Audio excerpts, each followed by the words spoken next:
Good morning sa lahat. Tara basa tayo ng ating libro guys. Magandang balita Biblia. Sa day 03 August 2024, nandito na tayo sa aklat ng Ezekiel chapter 41. Pakisabayan ako ng basa para pare-pareho tayo dito matuto.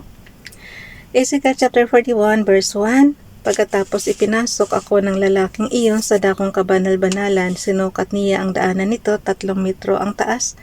Verse 2, 5 metro ang luwang at 2.5 metro naman ang kapal ng pader. Sinukat niya ang bulwagan, ang haba nito ay 20 metro at 10 metro ang luwang.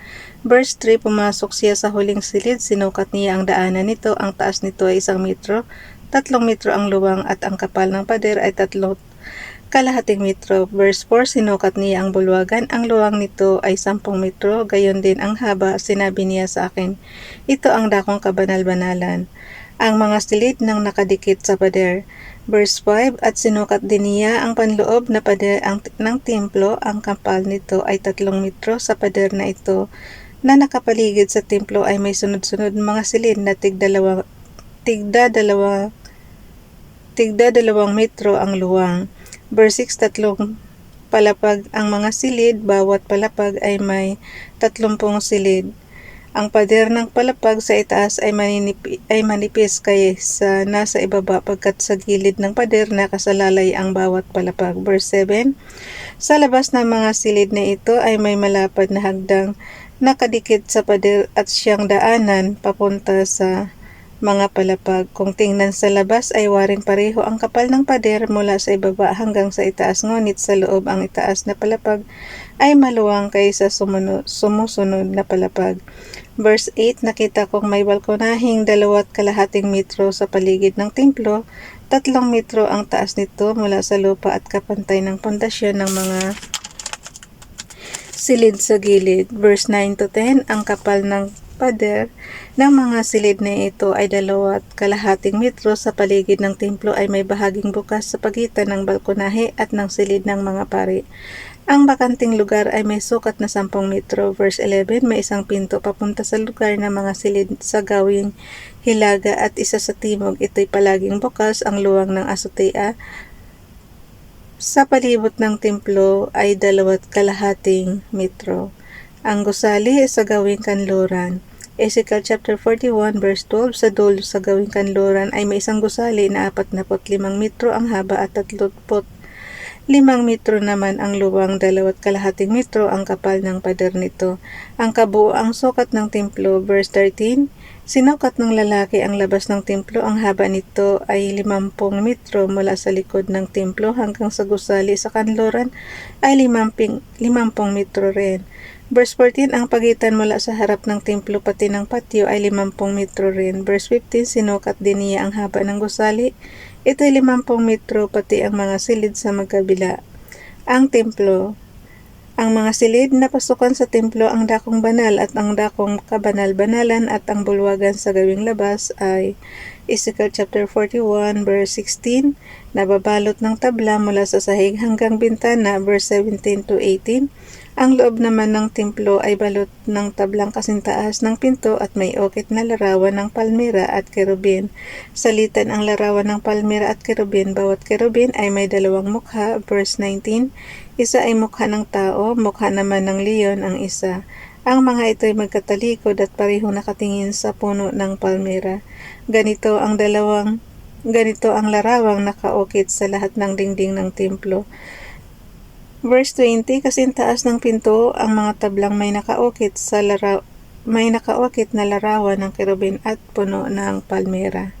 Ang altar ng kahoy. Ezekiel chapter 41 verse 21, ang mga hamba ng pinto ng dakong banal ay parisukat. Sa harap ng dakong kabanal-banalan ay may parang. Verse 22, altar na kahoy, ang taas nito ay 1.5 metro, 1 metro naman ang luwang kahoy. Ang mga paa nito gayon din ang patungan at ang dingding. Sinabi sa akin ng lalaki, iyan ang misa sa harapan ni Yahweh. Ang mga pinto. Ezekiel chapter 41 verse 23, sa magkabilang dulo ng daanan papunta sa dakong banal ay may pinto, gayon din ang papunta sa dakong kabanal-banalan. Verse 24, ang mga pinto ay tigalawang paypay, bawat paypay ay may tigalawang bisagra. Verse 25, ang pinto papunta sa dakong banal ay may nakaukit ding larawan ng kirubin at puno ng palmera tulad ng nasa dingding, may kahoy na panakip sa labas ng bulwagan. Sa labas ng bulwagang pasukan. Verse 26, sa bawat panig ng dakong banal ay may mga bintana at ang mga dingding ay natatakpan ng tablang may inukit na puno ng palmera. Ezekiel ang dalawang gusali na malapit sa templo. Ezekiel chapter 42 verse 1. Ako'y isinama ng lalaki sa patio sa labas at nagtuloy kami sa gusali sa gawing hilaga ng templo at malapit sa dulo nito sa kanluran. Verse 2, ang haba ng gusaling ito ay 50 metro at 25 metro naman ang luwang. Verse 3, ang kalahati nito ay nakaharap sa patyong 10 metro ang luwang at ang isa pang kalahati sa patyong nalalatagan ng bato. Ito ay 3 palapag. Verse 4, sa hilaga ng gusali ay may 104 at 5 metro ang luwang at 50 metro ang haba. Verse 5, ang mga silid sa pangatlong palapag ay maliliit kaysa una at pangalawa dahil sa balkon nito.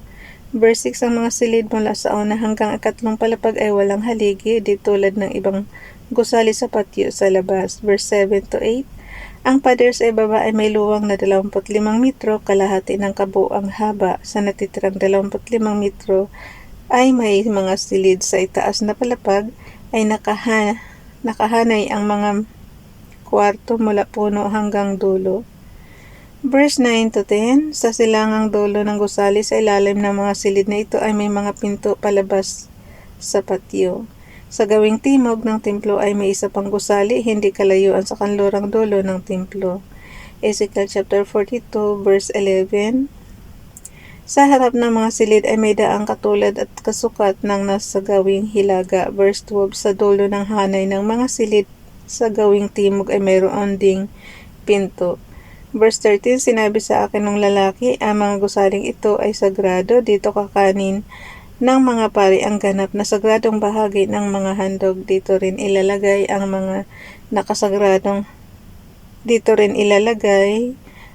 mga pinakasagradong handog, tulad ng handog na pagkaing butil, handog para sa kapatawaran ng kasalanan at handog na pambayad sa kasalanan, pagkat itinalaga ang mga silid na iyon. Paano yan, guys? Di ibig sabihin napakaraming hayop doon sa kwarto na yun. Kasi di ba ang mga handog nila is buo-buong tupa. Naalala niyo yung mga natin, yung mga nabasa natin nung nakaraan.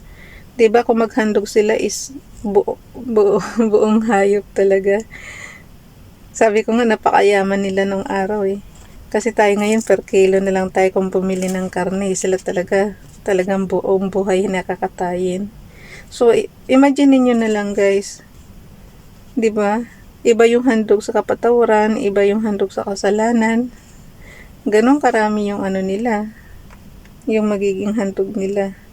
At imagine niyo na lang kung gaano karami yung nandoon. Okay, ulitin ko ulit ha. Yung verse 13. Ulitin natin yung verse 13. Sinabi sa akin noong lalaki, Ezekiel chapter 42 verse 13 guys.